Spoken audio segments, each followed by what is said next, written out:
Hey everyone, this is Gordon once again, back with another Monster Hunter video. So, I'm a little bit late to this, but who cares? Capcom themselves have confirmed the first post-launch update that's going to be coming up in Monster Hunter World Iceborne, and that is none other than the Thunder Rape itself, Rajang.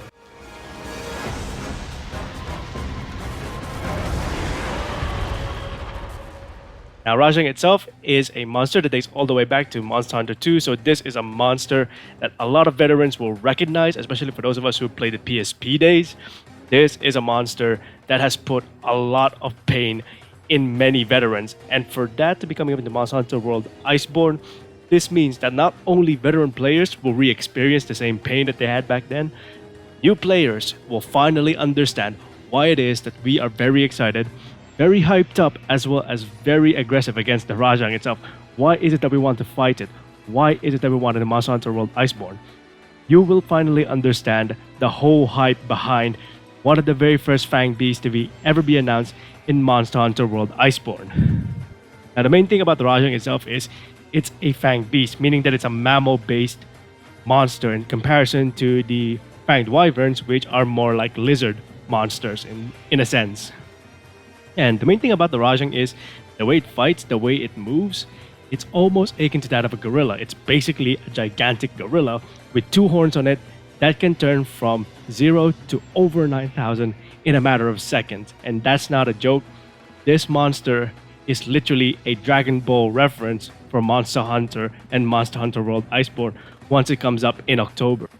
The main thing about the Rajang itself is that in comparison to most monsters, when it goes into its rage mode, that is when it's in its most aggressive, but also that's when it looks the most coolest because it actually goes from your bog standard monster, so it looks like a gigantic ape, and then it turns into a Super Saiyan.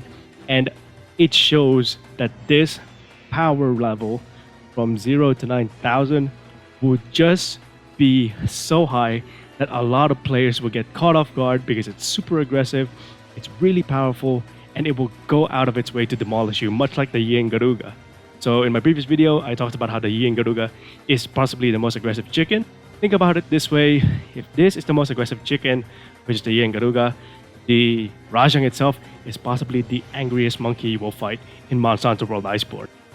Now, the main thing I'm really looking forward to when it comes to the Rajang itself, coming up into Monster Hunter World Iceborne, is first and foremost the new moveset. Capcom themselves always try to rework new movesets into the monsters themselves once they have been in previous games. So Brachydios, Barioth, Glavenus, and so on, they all have new movesets that's unique to Monster Hunter World Iceborne. And that's one of the main things I want to see first for Monster Hunter World Iceborne. The other thing I want to see is the Turf Wars that's going to be coming up with Rajang in Monster Hunter World Iceborne. This is a monster that is so aggressive that it's even considered on par with that of the Elder Dragons, much like the Devil Joe is. So, one of the main things about the Rajang, one of the main things that the lore tries to portray, is how the Rajang itself is so aggressive, it's so powerful, that it will take on the likes of a Kirin and actually eat Kirin horns as one of its main sustenance in order to keep its lightning-based attack. So, this is a monster that will go toe-to-toe with an Elder Dragon. And that's one of the main things I kind of want to see Monster Hunter World portray once Iceborne hits this September and the free DLC update hits on October. So one of the main things I definitely want to see when it comes to the Rajang itself is how it's going to interact with the different monsters that's considered Apex, as well as those that it's considered its equal, such as the Kirin itself. So I want to see the kind of interaction that they do in Monster Hunter World Iceborne with the Turf Wars and whatnot. Definitely something I'm really excited for because I've never seen Rajang interact against the Kirin outside of the cutscene that's been provided in the previous generation games. So for that to be portrayed in Monster Hunter World Iceborne in real time as we're playing would be very excited. Now, the main thing about the Rajang itself is, in terms of its combat abilities, there's two main things about this. It's a highly physical monster, meaning that most of its attacks revolve around tackling you, punching you, grabbing you, and throwing you around. And alongside this, it also generates lightning. So the main way it does this is by using its mouth. So it kind of does this Kamehameha-like attack where it blasts like a line of lightning to the players using its mouth. That mostly happens when it's in rage mode. The other way it does projectiles is by throwing rocks at players. So there's a number of ways this monster will fight you, but the main way it does this is by physically attacking you. So it will mostly go for a punch, a tackle, or for the most part, it will try to grab you and then throw you around.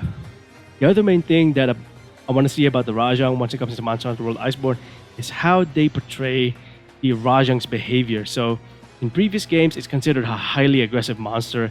It will go on the attack instantly as soon as it sees you.